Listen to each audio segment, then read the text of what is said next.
In terms of architecture, as an architect, I used to see every detail, and wherever we go, we are having a 3D goggles. We are wearing these 3D goggles, and we are watching something else. In stories, things are fiction, mostly based on fiction, and mostly characters are built. But it's not properly recorded. In my class, they didn't knew what is Erasmus. The criteria for that is that you should have at least a good GPA. A good means a 4, perfect, and then they have a test.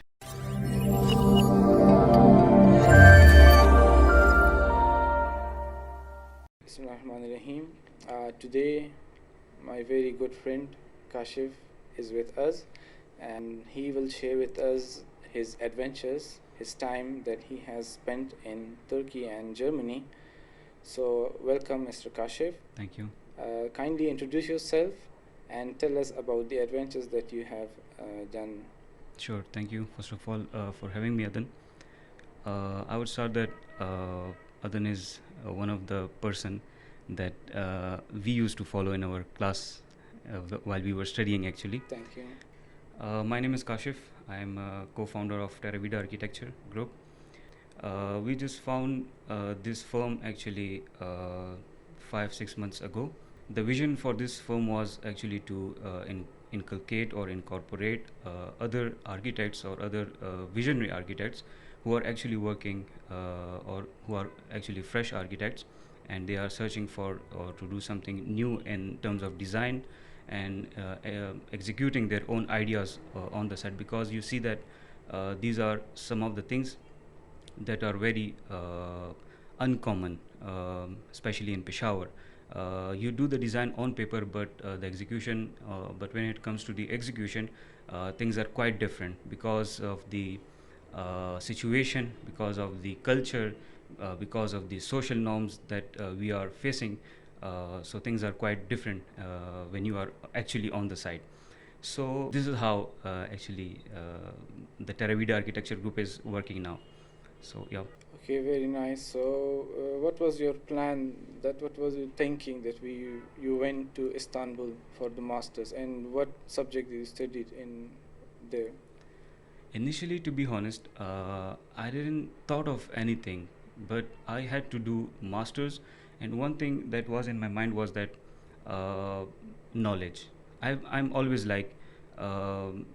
I have an eager thirst for knowledge to have actually in my field, especially in my field. As we say that we are the jack of all, yes, and master in one. So even if I'm not the jack of all, so I should be a master in one. That is my own field, architecture.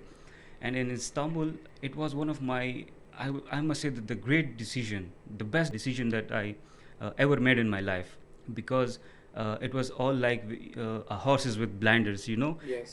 I was the same guy. I didn't even went out of.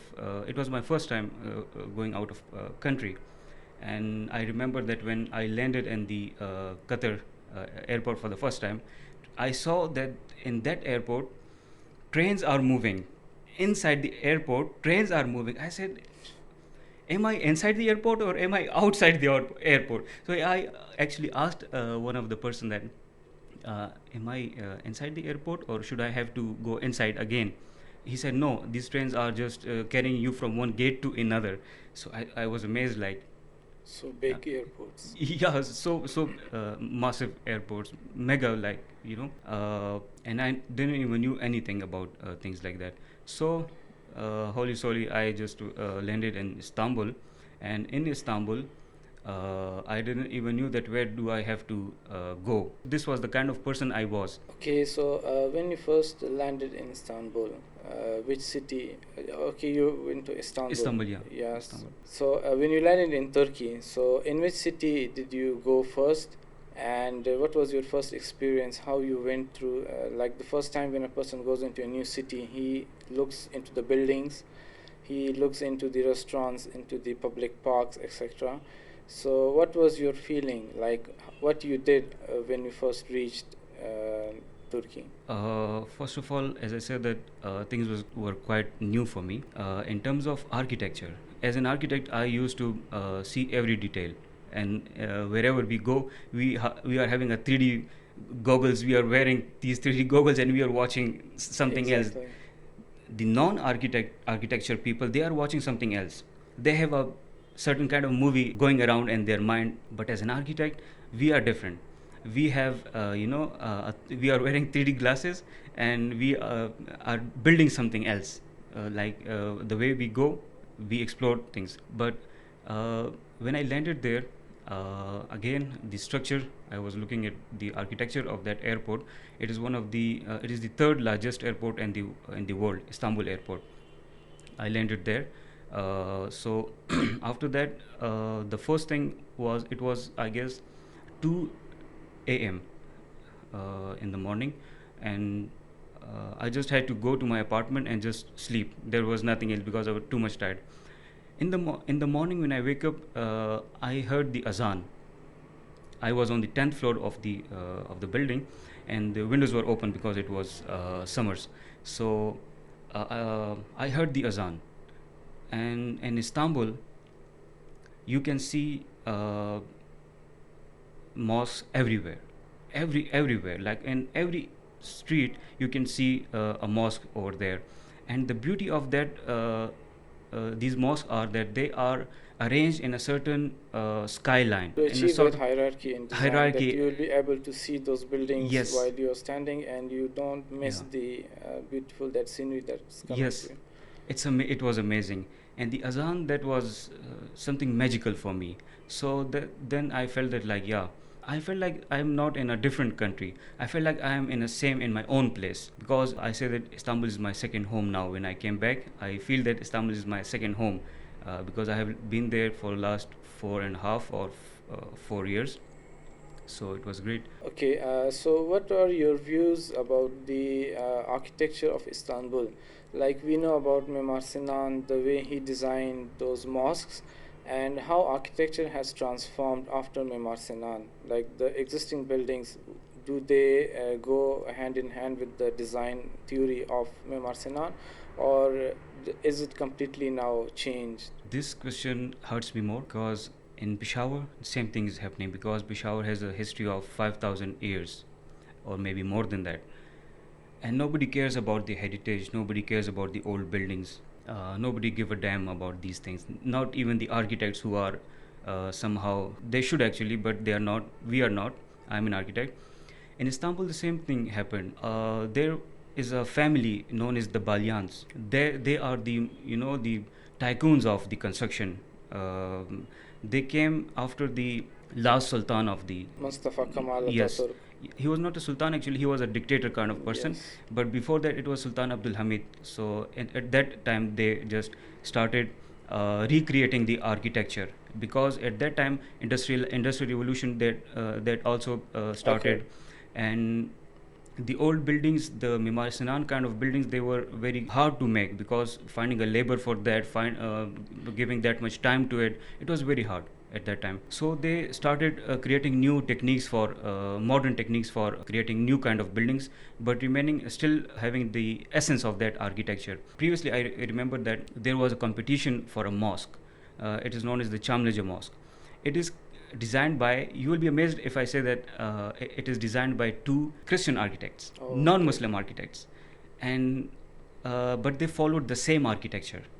They followed the same architecture that was originated by Mimar Sinan. Yeah, that's so, as you said, it hurts us that even those who are non-Muslim, they are focusing, they have that mind that architecture should follow the existing building. Like, we have to see the neighborhood. Yeah. And what we are doing is that we are going against the nature of the neighborhood. Yeah. So my next question is that, have you ever visited the Hagia Sophia? I have. And have you felt anything? Because I have heard that when you visit the Hagia Sophia, when you just enter that lobby, that double-heighted ceiling, like, how you feel inside that? Yeah. It's more than a double height. It's like something very massive, more massive than a human scale, because the Romans, Greeks, they have to show their power somehow. I must tell you a story over here. During the Byzantine Empire, they created the Hagia Sophia. When it was finished, it was so huge from the other buildings in the surroundings, in the vicinities. So the Byzantine, he stood in front of that building, and he just said that, "Oh Suleiman, I have created something bigger than what you have created." He is mentioning Hazrat Suleiman, because he has the power to take workforce from the Jannat. They used to make that castles for him. It was so magnificent, so huge. So the Byzantine, he exclaimed that I have created something bigger than you. The same thing happened when Istanbul was conquered by Sultan Mehmed Fateh. Then Sultan Mehmed Fateh stood in front of Hagia Sophia, and he said the same, that, "Oh Byzantine, I have created something bigger than you," when he created Blue Mosque. Here one thing, another, वो कहते हैं कि बात से बात निकलती है. So here I must also touch the topic that the original designer of Blue Mosque is not Mimar Sinan. Yes, It Sultan is Ahmad Agha. it is 𝗬𝗂𝘀𝗶𝗿. So he was the only student of Mimar Sinan who started doing great work. But the proportions and the overall philosophy of the building, that is originated from Suleimaniya Jame, that is in Edirne. And that mosque, like I sometimes say that Blue Mosque is okay famous, but if you visit Suleimaniya Mosque, the original Mimar Sinan design, then you will see, the moment you enter to that door, the lobby, you go into the courtyard, you see the proportion with your eyes. And in Blue Mosque, if you stand inside the courtyard and you look at the minaret, if you look at the minaret like very still, you will see like the whole mosque is rotating. The whole mosque is rotating. This is the kind of philosophy that those people used to have in their buildings. Okay, so my next question is about 𝗬𝗂𝘀𝗶𝗴 Palace. It is a presidential palace that many of the great Ottoman kings resided there, and it is one of the palaces that Sultan Suleiman the Great, the Magnificent, who already is very famous for his work for the people and charity, and he spent almost of his time in this palace. So you have visited this, and what is your views, and what is your, like, what do you want to say regarding the 𝗬𝗂𝘀𝗶𝗴 Palace? Yeah, Istanbul was actually the capital of for the sultans. Whenever they conquer something, after that, they used to come back to this place just to have. It was a kind of a refreshing place for them, because it has two kind of courtyards. One is for the females, and one is for the ministers and those kind of people. And there is kind of pathways which is only for sultanates, for the sultans. Nobody else can move there or go there. For the cabinets, like the ministers and these people, they have their own space where they used to talk about the politics and ongoing wars and cold wars, these kind of things.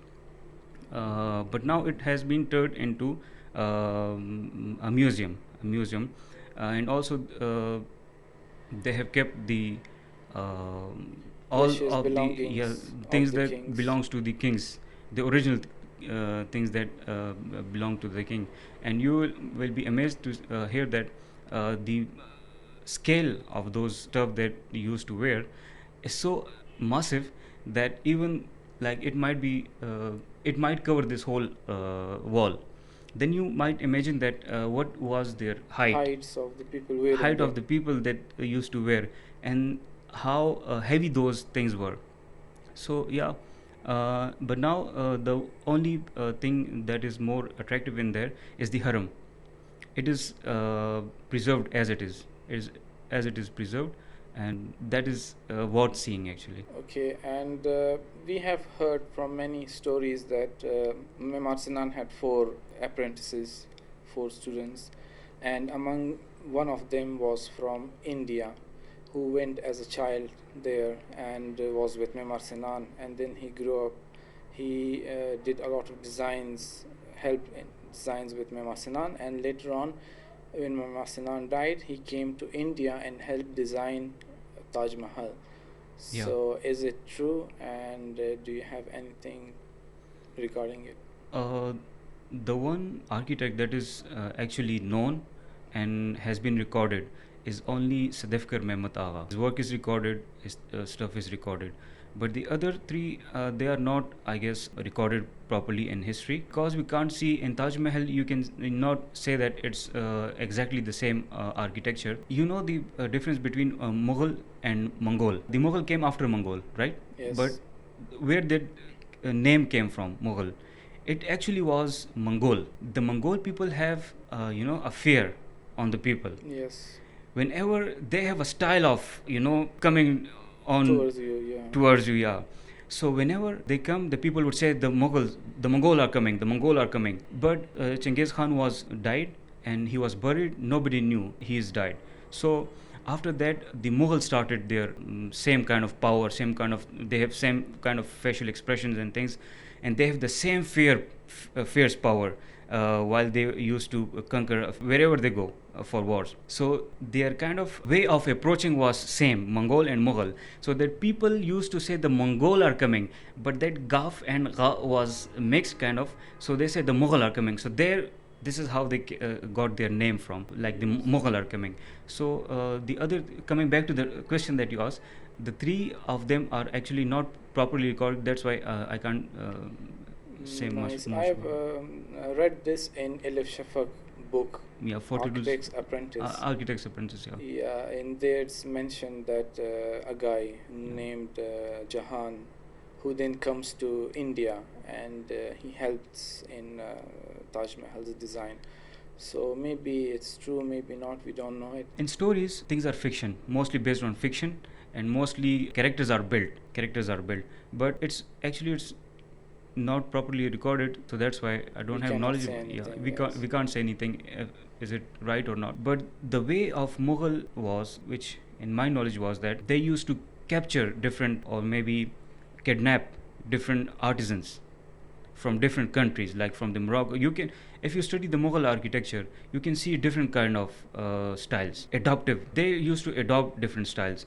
So how do they adopt? Because they kidnap different artisans from different countries. So different countries have their own culture, their own social, way of art. So that were combined, and that's how they created. Mughal This is one thing created. that is recorded.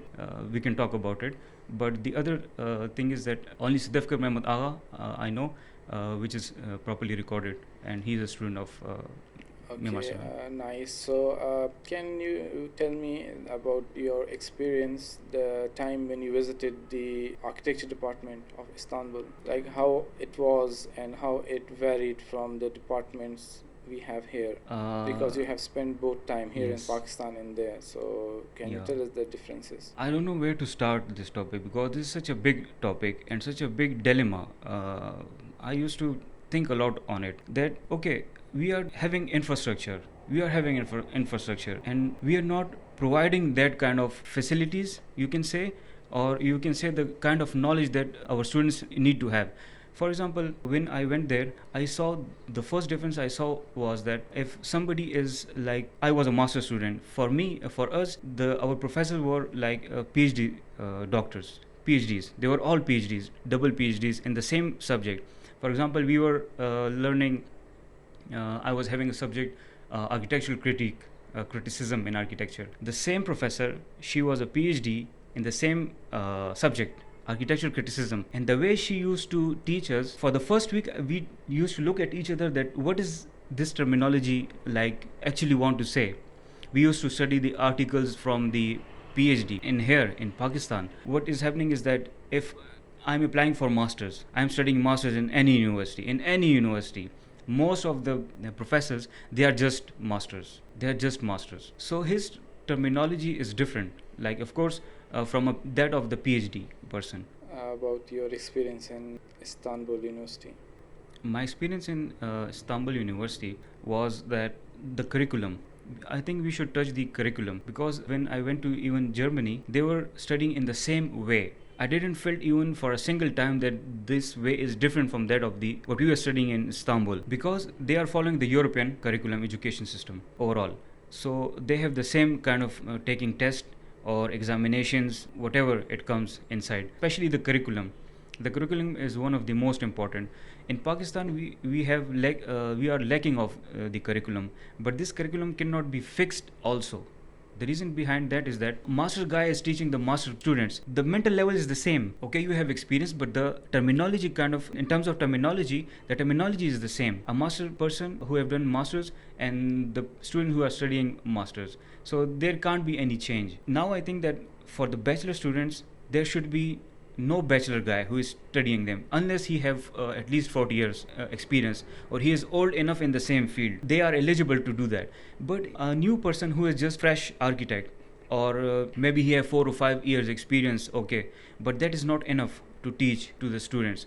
So these are the things that I have experienced overall in Germany and also in Istanbul. Okay, Mr. Kashif, can you tell us about the places that you have visited in Istanbul for recreation purposes, for example, the beach and the parks? Yeah. Istanbul. I must say that if you have an apartment, whatever it is, if you are living in the domes, you just step out. You don't need anything else. You just step out. I must say that there is a place, Princess Island, and that is a very big island. You have to go there by ship, and after that you can have cycles, you can have the tongas, bull cart or kind of horse cart kind of things, or you can walk all the way by yourself if you have friends or things like that. But the architecture is completely contemporary.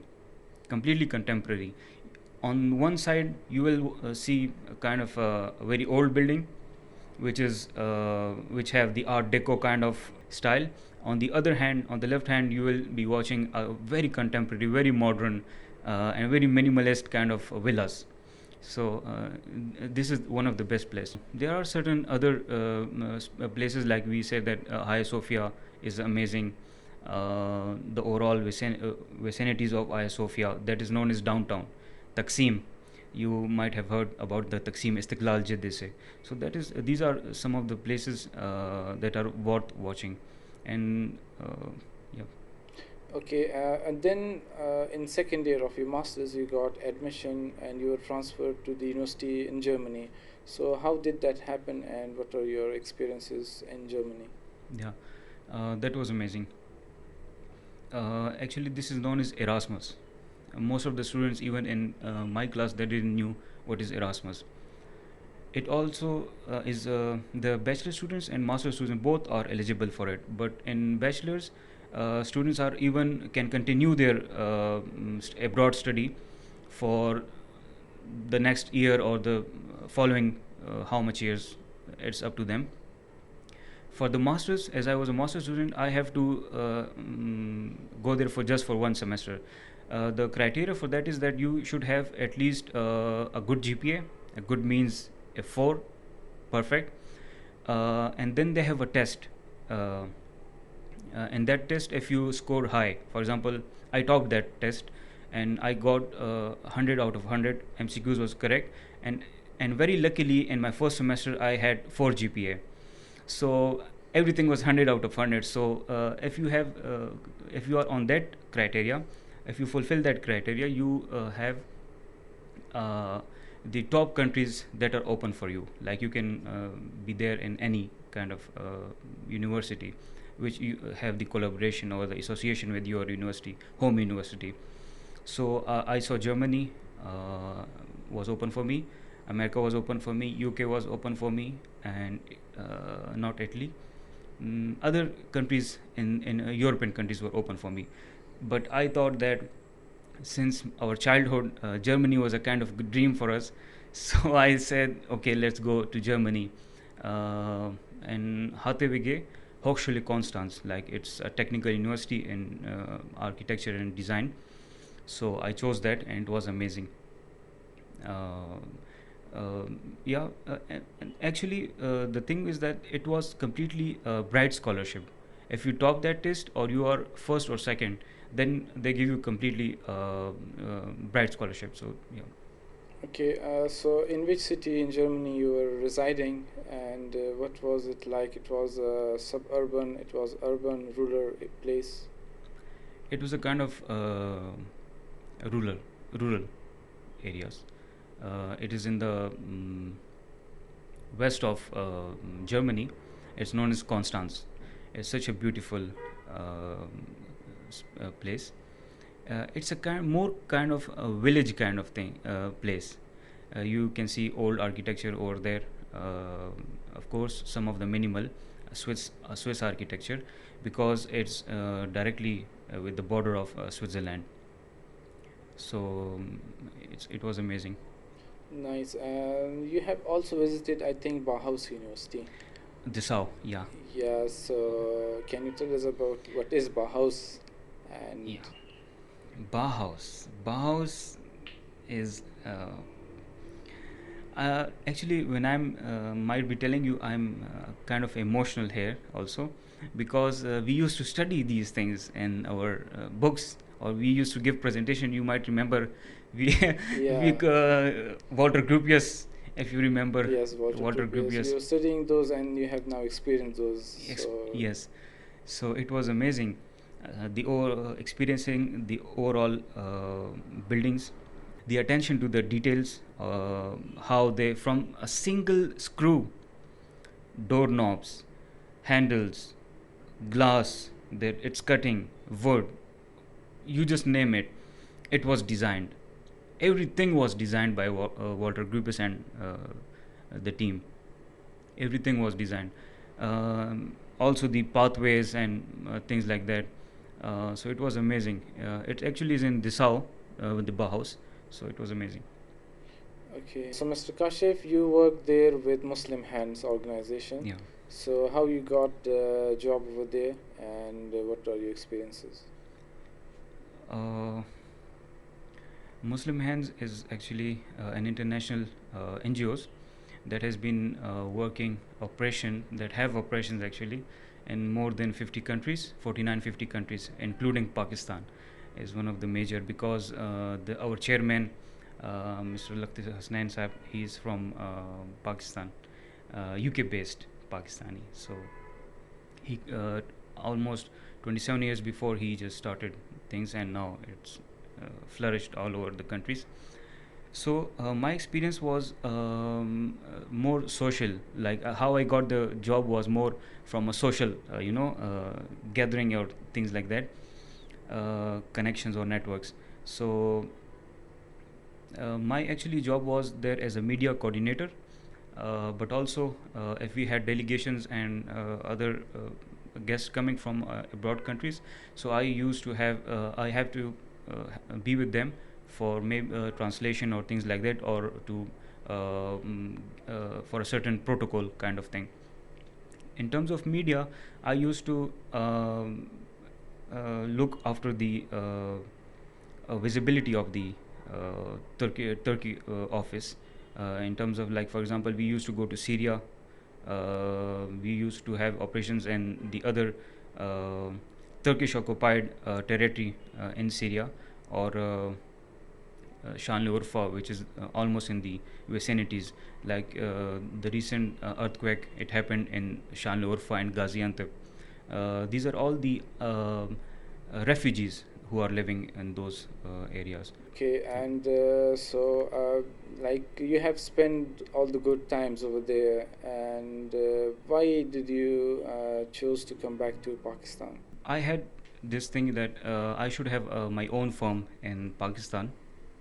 That is the reason that I came here, because I thought that I'm getting more away from my own culture, because I have studied my bachelor's here, my architectural initial practice I did it over here, but now for the last 4 or 5 years I have been living abroad, and I just forgot what's happening in Pakistan in terms of architecture, in terms of heritage or things like that.